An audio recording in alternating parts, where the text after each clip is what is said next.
రాజీవ్ ఆరోగ్యశ్రీ ఆనాడు 2 లక్షలు రాజశేఖర రెడ్డి గారు పేదలకు కార్పొరేట్ వైద్యాన్ని అందించాలని డాక్టర్ వైఎస్ రాజశేఖర రెడ్డి గారు తీసుకొచ్చిన పథకం. దాన్ని నిర్వీర్యం చేసి సర్వనాశనం చేసిరు. నేను వచ్చిన ఎంబడే 2 రోజుల్లోనే 5 లక్షల నుంచి 10 లక్షలకు పెంచి ఈ రోజు వరకు అధ్యక్ష, ఈ రోజు వరకు రాజీవ్ ఆరోగ్యశ్రీకి 2300 కోట్ల రూపాయలు మా ప్రభుత్వం పేదల ఆరోగ్యానికి ఖర్చు పెట్టింది అధ్యక్ష. సీఎం రిలీఫ్ ఫండ్ వాళ్ళకి చుట్టాలకు కావాల్సిన వాళ్ళకు ఇచ్చి చెక్కులు కూడా వాళ్ళ ఖాతాలను వేసుకొని పాపం పేదోళ్ళ మీద బాధితుల మీద నిర్వీర్యమైన వాళ్ళని పెట్టి పిఎల్ని పెట్టించి చెక్కులని ఖాతాలు వేసుకొని దొంగలించిన దొంగలు అధ్యక్ష.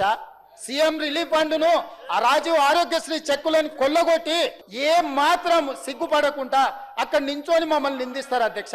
చెక్కుల రూపంలో పేదోళ్ళకి చెందాల్సిన రాజీవ్ ఆరోగ్యశ్రీ చెక్కులను, సీఎం రిలీఫ్ ఫండ్ చెక్కులను తరలించి వేరే ఖాతాలు వేసుకొని దొంగిలించిన దొంగలు అధ్యక్ష. పేదోడు సొమ్ము తిన్నోడు ఎవడన్నా బాగుపడతాడు అధ్యక్ష? ఎంత పరిస్థితి లేనోడో రాజీవ్ ఆరోగ్యశ్రీకి అప్లై చేసుకుంటాడు అధ్యక్ష. ఇవాళకి 2046 కోట్ల రూపాయలు ఈ రోజుకి నేను సీఎం రిలీఫ్ ఫండ్ లో ఖర్చు పెట్టిన అధ్యక్ష. మొత్తం కలిపి దాదాపుగా ఈ 25 నెలల 4400 కోట్ల రూపాయలు ఈ రోజు పేదల వైద్యం కోసం, ఆరోగ్యం కోసం ప్రభుత్వం ఖర్చు పెట్టింది అధ్యక్ష. దానికోసమైనా అభినందించాలి కదా అధ్యక్ష.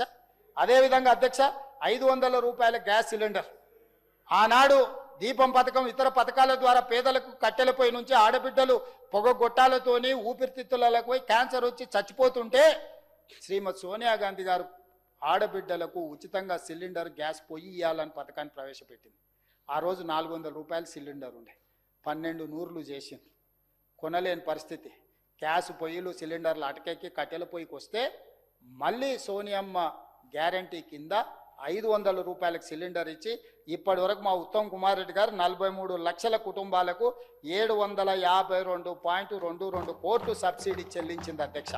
అదేవిధంగా గృహజ్యోతి ఫామ్ హౌజులు ఉన్నోళ్లకు, పెద్ద పెద్ద భూములు ఉన్నోళ్ళకు, భూస్వాములకే ఉచితం కాదు, పేదవాడి ఇంటుల్లో వెలుగులు చూడాలి, వాళ్ళ కళ్ళల్లో ఆనందం ఉండాలి అని గృహజ్యోతి 200 యూనిట్లు ఉచితంగా 52,96,000 పేద మధ్యతరగతి కుటుంబాలకు ఇప్పటి వరకు 3,097 కోట్ల రూపాయలు 200 యూనిట్లు ఉచిత కరెంటు కోసం ఈ రాష్ట్ర ప్రభుత్వం నిధులు ఖర్చు పెట్టింది అధ్యక్ష.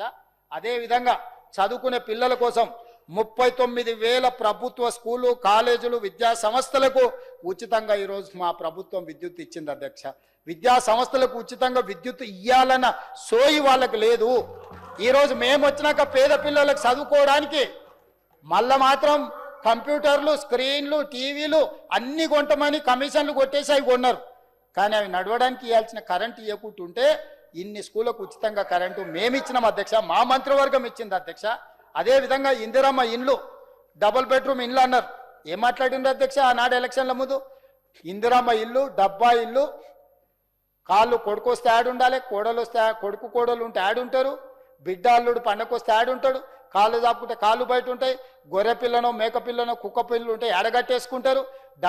డబ్బా ఇల్లు వద్దు, డబుల్ బెడ్రూమ్ ఇల్లు ముద్దు అని పెద్ద ఎత్తున ప్రచారం చేశారు.